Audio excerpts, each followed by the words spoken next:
बकिया video देखने से पहले वीडियो को लाइक करें, राहम टीवी चैनल को सब्सक्राइब करें और बेल आइकन पर क्लिक करें। शुक्रिया। बिस्मिल्लाहिर्रहमानिर्रहीम। अन मुआज़ इब्न जबल रज़ियल्लाहु ताला अन क़ाल क़ाल रसूलुल्लाह सल्लल्लाहु अलैहि वसल्लम मा अमिला आदमियुन अमलन अंजा लहु मिन अज़ाबिल क़ब्र मिन ज़िक्रिल्लाह। नबी अकरम सल्लल्लाहु अलैहि वसल्लम का इरशाद है कि अल्लाह के ज़िक्र से बढ़कर किसी आदमी का कोई अमल अज़ाब कब्र से ज़्यादा निजात देने वाला नहीं है। नबी अकरम सल्लल्लाहु अलैहि वसल्लम का इरशाद है कि अल्लाह के ज़िक्र से बढ़कर किसी आदमी का कोई अमल अज़ाब कब्र से ज़्यादा निजात देने वाला नहीं है। सुभान अल्लाह। फ़ायदा, अज़ाब कब्र कितनी सख्त चीज़ है, इससे वही लोग वाकिफ़ हैं जिनके सामने वो अहादीस हैं जो अज़ाब कब्र के बारे में वारिद हुई हैं। हज़रत उस्मान रज़ी अल्लाह तआला अन्हु जब किसी कब्र पर तशरीफ़ ले जाते तो इस कदर रोते कि आपकी दाढ़ी मुबारक तर हो जाती। किसी ने पूछा कि आप जन्नत के दोज़ख के ज़िक्र से ऐसा नहीं रोते जैसा कि कब्र सामने आ जाने से रोते हैं। तो आपने इरशाद फरमाया कि कब्र आखिरत की मंजिलों में से सबसे पहली मंजिल है। कब्र आखिरत की मंजिलों में से सबसे पहली मंजिल है। जो शख्स इससे निजात पाले बाद की सब मंजिलें उस पर सहल हो जाती हैं। तो कहा कि ये मंजिल जो पहली मंजिल ये, इसमें अगर निजात पा गए तो बाद की सारी मंजिलें आसान हो जाएंगी। और जो इससे निजात पाए बाद की मंजिलें, जो इससे निजात ना पाए बाद की मंजिलें दुश्वारी होती जाती हैं।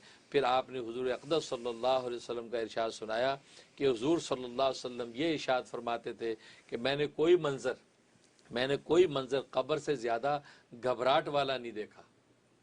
मैंने कोई मंज़र कब्र से ज़्यादा घबराहट वाला नहीं देखा। हज़रत आयशा सिद्दीक़ा रज़ी अल्लाह ताला इरशाद फरमाती हैं कि हुज़ूर अक़दस सल्लल्लाहु अलैहि वसल्लम हर नमाज के बाद अज़ाब कब्र से पनाह मांगते थे। हज़रत ज़ैद रज़ी अल्लाह ताला इरशाद फरमाते हैं कि हुज़ूर अक़दस सल्लल्लाहु अलैहि वसल्लम ने इरशाद फरमाया कि मुझे ये अंदेशा है कि तुम डर और खौफ की वजह से मुर्दों का दफन करना छोड़ दोगे, वरना मैं इसकी दुआ करता कि अल्लाह जल्ला शानु तुम्हें भी कब्र का अज़ाब सुना दे। अगर हमें कब्र का अज़ाब सुना दिया जाता तो हम उस खौफ से जो अपने मुर्दे दफन करना छोड़ देते। आदमी और जिन्नात से सिवा और जानदार अज़ाब कब्र को सुनते हैं। एक हदीस में आया है कि नबी अकरम सल्लल्लाहु अलैहि वसल्लम एक मरतबा सफ़र में तशरीफ़ ले जा रहे थे। हुजूर सल्लल्लाहु अलैहि वसल्लम की ऊँटनी बिदकने लगी। किसी ने पूछा हुजूर की ऊँटनी को क्या हुआ? हुजूर सल्लल्लाहु अलैहि वसल्लम ने इरशाद फरमाया कि एक आदमी को कब्र का अज़ाब हो रहा है, एक आदमी को कब्र का अज़ाब हो रहा है, उसकी आवाज़ से बिदकने लगी है।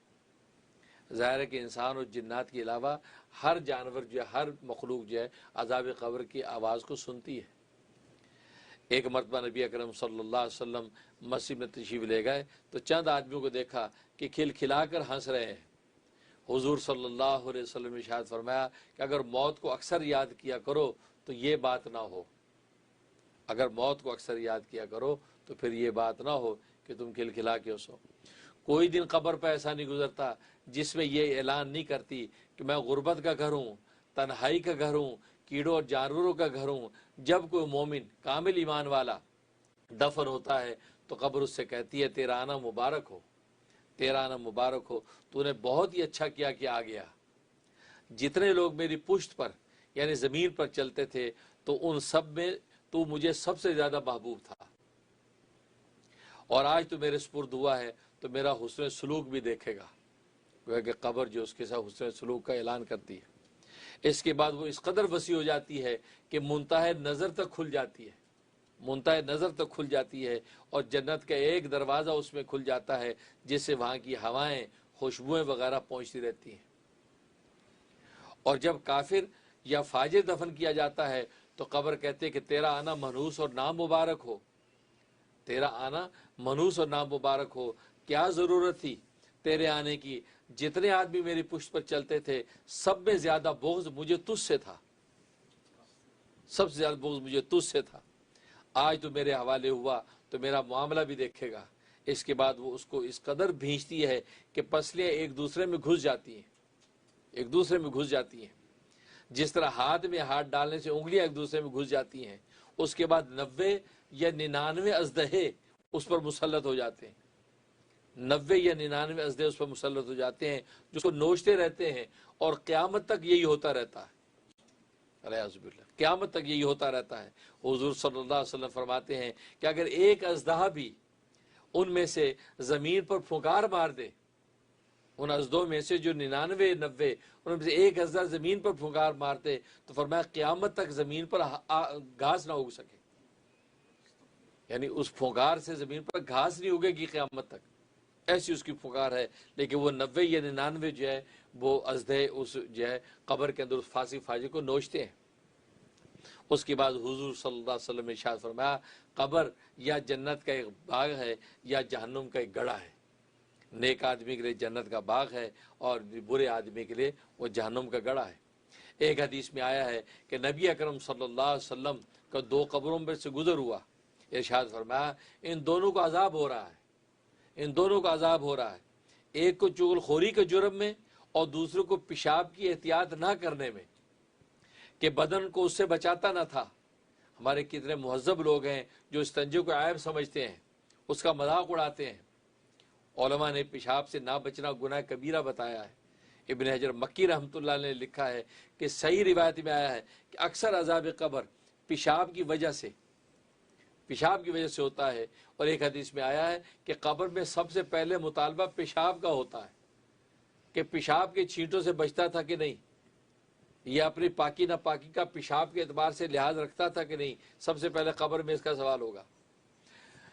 بالجملہ عذاب قبر نہایت سخت چیز ہے، اور جیسا کہ اس کے ہونے میں بعض گناہوں کو خاص دخل ہے، اسی طرح اس سے بچنے میں بھی بعض عبادت کو خصوصی شرافت حاصل ہے۔ چنانچہ متعدد احادیث میں وارد ہے کہ سورۃ تبارک الذی کا ہر رات کو پڑھتے رہنا عذاب قبر سے نجات کا سبب ہے۔ گویا کہ بعض اعمال ایسے ہیں کہ خاص طور پہ عذاب قبر سے بچنے کا ذریعہ بنتے ہیں، لہٰذا اس میں سے سورۃ تبارک الذی بھی ہے کہ روزانہ رات میں اگر تبارک الذی کی تلاوت کر کے سوئیں تو اگر خدا نہ خواستہ جو ہے اجل آ گئی تو قبر میں اللہ تبارک و تعالیٰ قبر کے عذاب سے محفوظ رکھتے ہیں، اور عذاب جہنم سے بھی حفاظت کا یہ سبب ہوتا ہے۔ اور اللہ کے ذکر کے بارے میں اور بہت سی احادیث جو ہے وہ ذکر کی گئی، جن میں سے ایک حدیث یہ ہے کہ حضور اقدس صلی اللہ علیہ وسلم کا ارشاد ہے کہ قیامت کے دن اللہ جل شانہ بعض قوموں کا حشر ایسی طرح فرمائیں گے کہ ان کے چہروں میں نور چمکتا ہوگا، وہ موتیوں کے ممبر پر ہوں گے، وہ انبیاء اور شہداء نہیں ہوں گے۔ کسی نے عرض کیا یا رسول اللہ صلی اللہ علیہ وسلم ان کا حال بیان کر دیجئے کہ ہم ان کو پہچان لیں، تو حضور صلی اللہ علیہ وسلم ارشاد فرمایا کہ وہ لوگ ہوں گے جو اللہ کی محبت میں مختلف جگہوں سے مختلف خاندانوں سے آ کر ایک جگہ جمع ہو گئے ہوں اور اللہ کے ذکر میں مشغول ہو گئے۔ حضور اقدس صلی اللہ علیہ وسلم کا ارشاد ہے قیامت کے دن اللہ جل شانہ بعض قوموں کا حشر ایسی طرح فرمائیں گے کہ ان کے چہروں میں نور چمکتا ہوگا، وہ موتیوں کے ممبروں پر ہوں گے، وہ انبیاء اور شہداء نہیں ہوں گے۔